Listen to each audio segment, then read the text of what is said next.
Assalamualaikum warahmatullahi wabarakatuh. Perkenalkan, nama saya Sofian dari Teknik Elektro 18 dengan NIM 22111818086. Di sini saya akan mereview kembali materi kuliah yang telah diberikan oleh dosen saya tentang sistem komunikasi data. Yang pertama itu blok diagramnya. Blok diagramnya ini ada 5, namun yang utama itu terbagi menjadi 3 bagian. Yang pertama ada source system, yang kedua ada destination system atau destinasi system, dan yang ketiga ada transmisi system. Langsung saja kita ke model jaringannya. Model jaringannya itu ada 3 komponen. Yang pertama transmitter ini berupa customer premises, equipment, telepon, dan lain-lain. Lalu interface antara transmitter, transport, mekanismenya ada network access. Kemudian untuk transport mekanismenya berupa PSTN, ada PSDN, Private Data Network. Lalu komponen terakhirnya berupa receiver. Untuk arsitektur mode jaringannya yaitu host menuju host lain itu melalui node atau bisa disebut node. Node pada jaringan merupakan mesin yang menyediakan koneksi bagi user dalam kasus circuit switching. Kemudian node ini juga dapat berupa customer node, bisa berupa switching node, juga transmisi node, serta service node. Node ini juga dapat diklasifikasikan sebagai terminal, sebagai host, switch lokal, switch tandem, dan lain-lain. Fungsi jaringan komunikasi, switching, routing, flow control, serta konversi. Untuk klasifikasi jaringannya ada node jaringan. Yang pertama itu ada data circuit terminating equipment atau disingkat DTE. Ada interface message processor atau disingkat IMP. Ada juga switch jaringan telepon dan lain-lain. Untuk peralatan usernya biasa disebut DTE ya. Yang pertama ada terminal, yang kedua ada telepon set, ada host, PC, dan lain-lain. Dari semua itu konfigurasinya itu menggunakan topologi. Ada topologi ring, ada topologi bus, juga ada topologi star. Yang pertama topologi ring. Topologi ring ini polanya hampir sama dengan topologi bus, tapi kedua terminal ujungnya itu saling menghubungkan sehingga berlangsung seperti dalam lingkaran tertutup. Untuk keuntungannya itu sendiri, kegagalan koneksi ini dapat diatasi dengan jalur lain apabila jalur lain masih terhubung. Kemudian untuk kerugiannya itu sendiri, transfer datanya menjadi lebih lambat dikarenakan dikirim melalui banyak komputer. Untuk yang kedua itu ada topologi bus. Topologi bus ini menghubungkan semua terminal ke satu jalur komunikasi yang ujungnya ditutup oleh terminator. Untuk keuntungannya itu sendiri, dari topologi bus ini murah. Kemudian setiap komputernya itu saling berhubungan langsung. Untuk kerugian itu sendiri, sering terjadi hal yang tidak diinginkan ketika satu pasang memakai jalur ini di waktu yang sama, tidak bisa dipakai. Kemudian yang selanjutnya itu topologi star. Topologi star ini terdapat sebuah terminal yang mengatur semua kegiatan komunikasinya.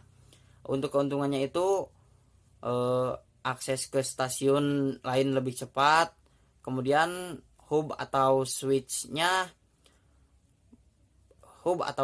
ini bertindak sebagai konsentrator atau pengkonsentrasi. Untuk kerugiannya, bila traffic tinggi dan terjadi konsleting, semua komunikasinya akan ditunda. Kemudian untuk selanjutnya yaitu klasifikasi jaringan berdasarkan geografisnya.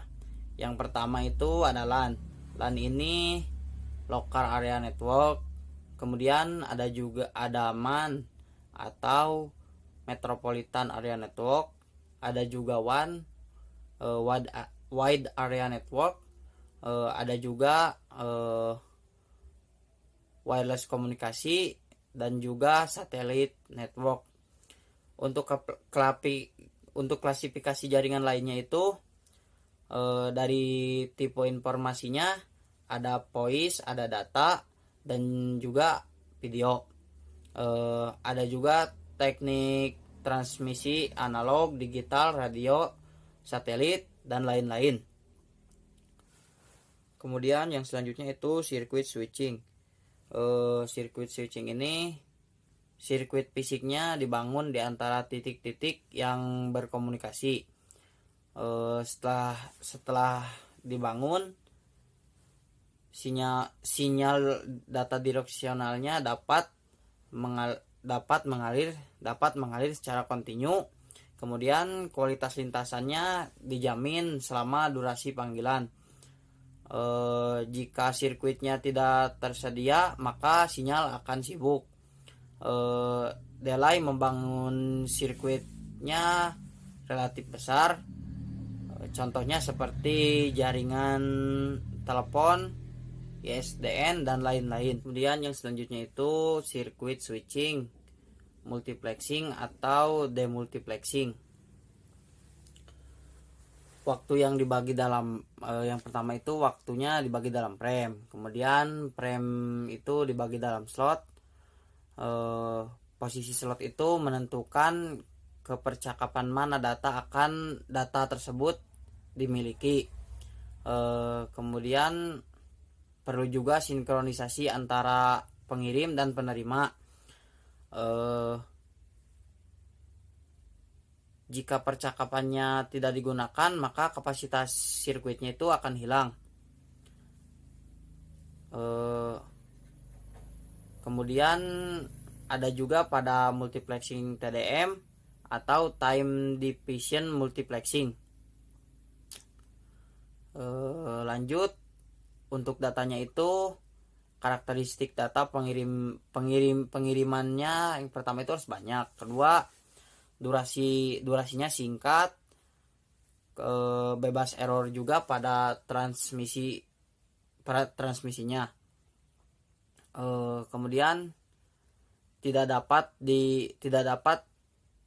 dapat digunakan di sirkuit switching karena tidak efisien, dan juga ada delay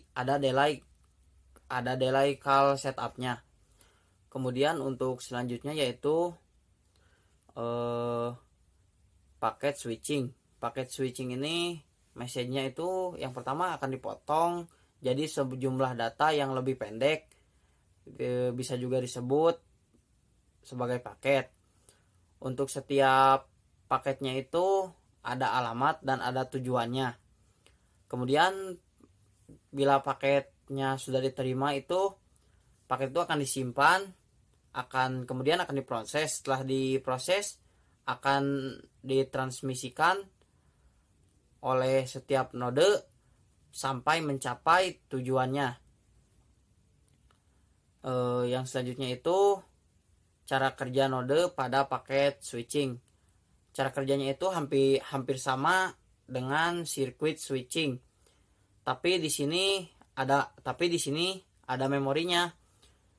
Jadi disimpan disimpan dahulu sebelum dikirim atau tidak langsung dikirim. Kemudian lanjut ke paket switching, multiplexing atau demultiplexing. Data dari percakapannya ini dapat ditransmisikan kapan saja. Kemudian satu percakapannya itu dapat menggunakan seluruh kapasitas linknya, juga menggunakan metadata untuk memberitahu bahwa mereka saling berpisah. Kemudian mengapa sih internet itu menggunakan paket switching? Jawabannya untuk efisiensi penggunaan link yang mahal dan juga langka. Juga ketahanan terhadap linknya itu dan routernya. Yang selanjutnya tentang model node paket switching.